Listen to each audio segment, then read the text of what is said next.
Hi everyone, I'm back again today for another daily meditation. And without further ado, let's do it.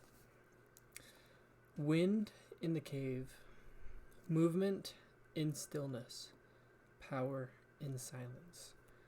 In a cave, all outer sounds are smothered by rock and earth, but this makes the sound of one's own heartbeat and breath audible. In the same way, contemplative stillness turns us away from everyday clamor, but allows us to hear the subtle in our own lives. When listening not with the ear, but with the spirit, one can perceive the subtle sound. By entering into the sound, we enter into supreme purity. That is why so many religious traditions pray, sing, or chant as a prelude to silence.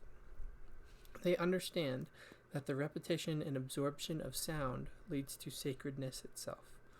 The deepest sound is silence. This may seem paradoxical, only if we regard silence as an absence of life and vibration, but for the meditator, silence is sound unified with all of its opposites. It is both sound and soundlessness, and it is in this confluence that the power of meditation emerges. Now, if you didn't understand that, there's a little bit to unpack there. But yesterday, I managed to talk a little bit about letting your thoughts as they flutter in your mind just kind of pass. So it flutters in and then it passes. And in my mind, that's what meditation is allowing those thoughts to enter you, but not pursuing any of them, especially not consciously. And I believe what it's talking about in this is the silence that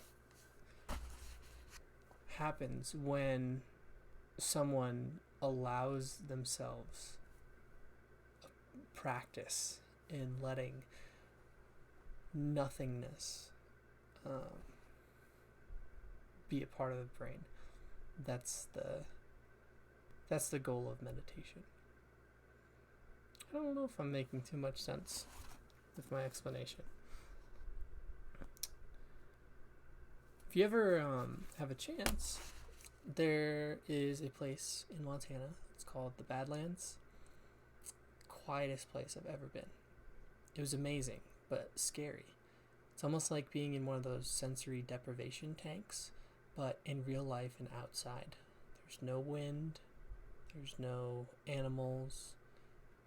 There's certainly no people, or very few people.